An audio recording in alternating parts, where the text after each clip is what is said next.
I've been thinking a lot this week about perspective, about one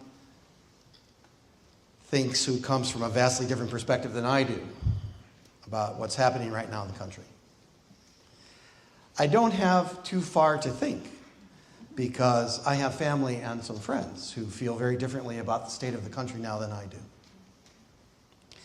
Which also makes me wonder about the various ways that we might be feeling this in the congregation. After all, in theory, we're pretty aligned in our principles and values about the world, but no gathering of this size is ever totally aligned with whether politically left, center, or right. And while wondering about this, I thought about the continuums that I frequently cite as examples of where we as humans fall when discussing any subject. For example, let's take football, for instance. I know that there are some pretty rabid football fans in this room today, and frankly, I also know there are some of us who don't care about football at all, or who's playing, or any of the teams that currently might be playing each other later today, for which there are actually some pretty rabid fans from both teams right here, right now.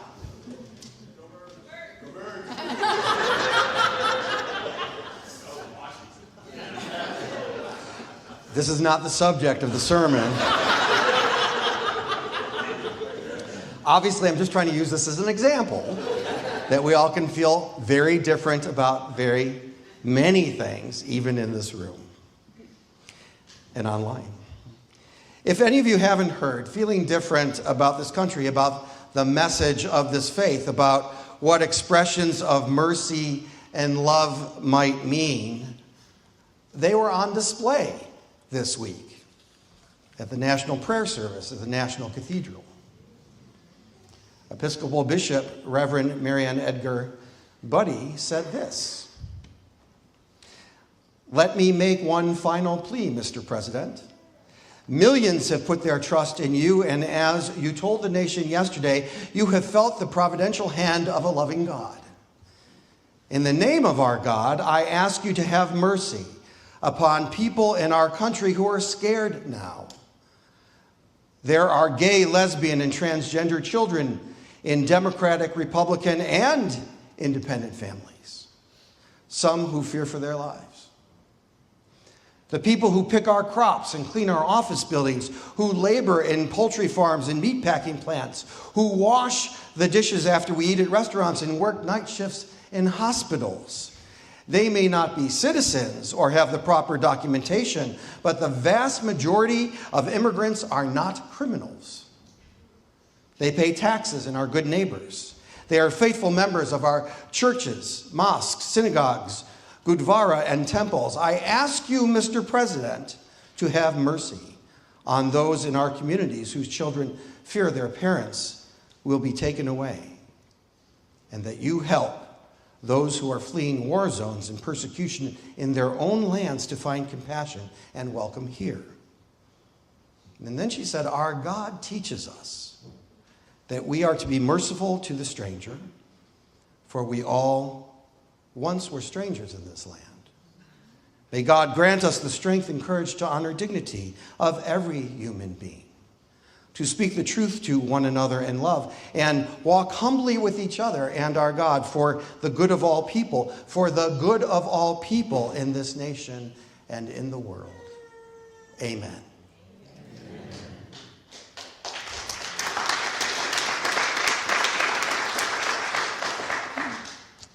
Perspective is really an amazing thing.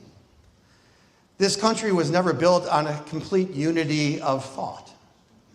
In fact, the country in part was built on how diversity of thought could be designed in such a way that we could maybe hear each other's perspective and then make the best decision for all people while protecting the rights of the minority. I know that some people's perspective wouldn't be that it wasn't designed that way at all, and others might think that it was and has never fully lived up to it. Again, the point is, on display this week in the nation's capital, there was a pretty clear demonstration of how different our perspectives can be in this country. We can have differing perspectives, We can have discussions, we can have debates, we can have vastly different thoughts.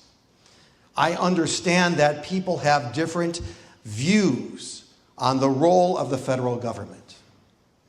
I understand that people have different views here and online, vastly different views about religion.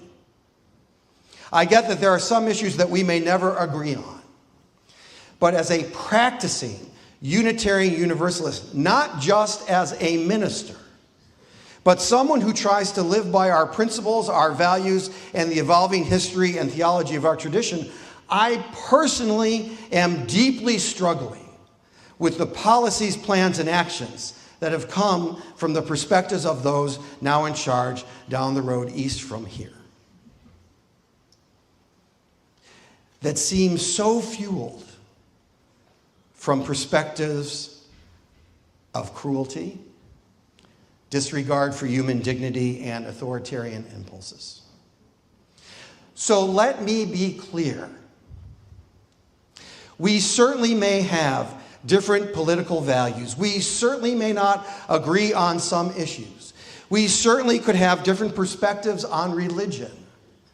But my perspective, and I get to say it from up here, on Unitarian Universalism tells me that this administration is now undertaking things that are not being merciful to the stranger, not honoring the dignity of every human being, not speaking truth to one another in love, and is not walking humbly with each other and or God for the good of all people.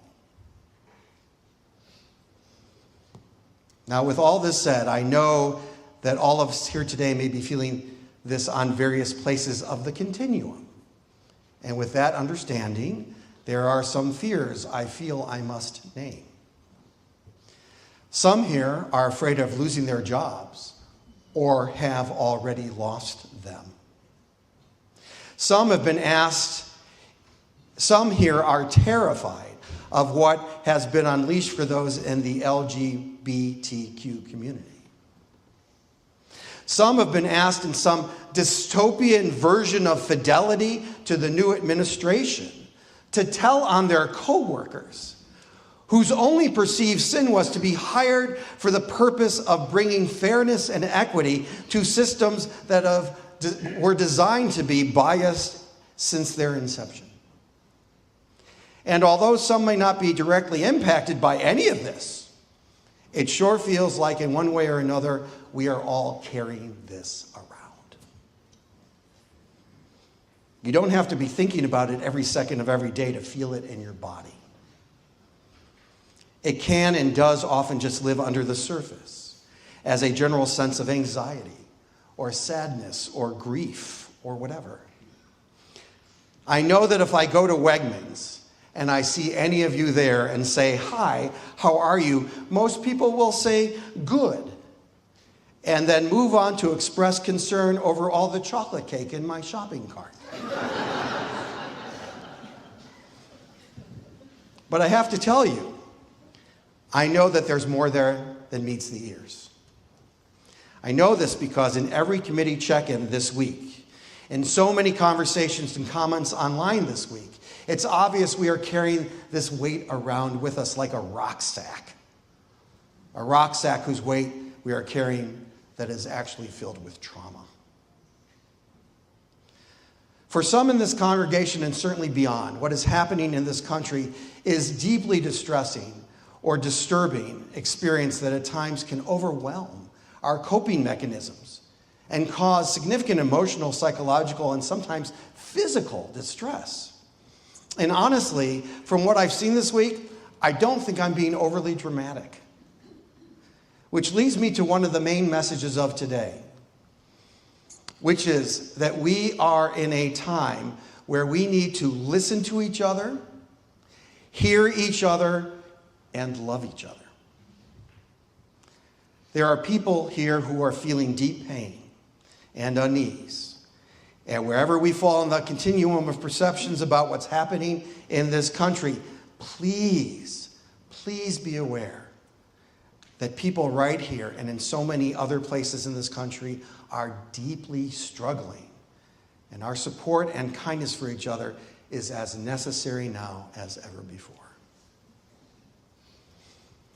Now, actually, today, I was going to preach about generational trauma based on a workshop I once did with Resmaa Menakem, the author of My Grandmother's Hands, Racialized Trauma and the Mending of Our Bodies and Hearts, which I will do at some other time.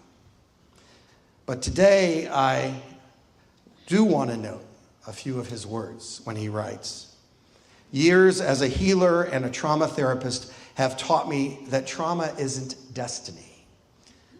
The body, not the thinking brain, is where we experience most of our pain, pleasure, and joy, and where we process most of what happens to us. It's also where we do most of our healing, including our emotional and psychological healing, and it's where we experience resilience and a sense of flow.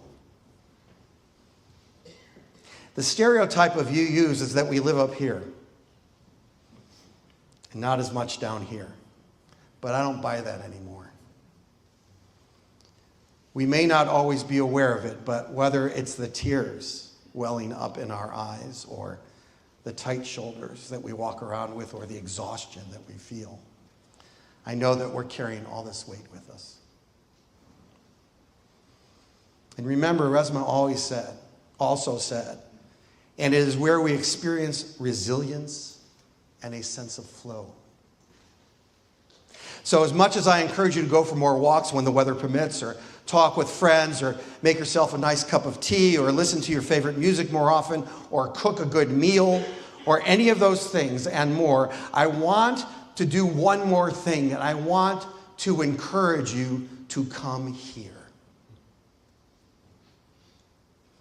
Not to isolate yourselves. Come here and be with others if you at all can. Clap when you want to clap. I'm not going to argue about that. Sit quietly if that's what you need. Get up and move if that feels right. And my friends, eat together. There's a reason that's always mentioned in the Bible. And be here together to sing, to lift our voices in song. In fact, halftime. Let's do this one more time. Loosen, loosen, baby. You don't have to carry the weight of the world. The muscles and bones. Let go, let go, let go. One more time, please. Loosen, loosen, baby. You don't have to carry the weight of this world in your muscles and bones. Let go, let go, let go. We are in some hard times. It is unclear how this will play out, but this I know. We need to take care of ourselves and each other. And we need to take care of those who have not come here yet, but will need to. And now with all that's going on, it just confirms that this is the primary reason for this community to exist. And one last thing. Although the language may be somewhat different than her tradition, my perspective on Unitarian Universalism agrees with the basics of the Episcopal Bishop of Washington, D.C. when she said, "Our God teaches us that we are to be merciful to the stranger, for we were once all strangers in this land. My God, grant us the strength and courage to honor the dignity of every human being, to speak truth to one another in love, and walk humbly with each other and our God for the good of all people, in this nation and in the world." Amen. Amen.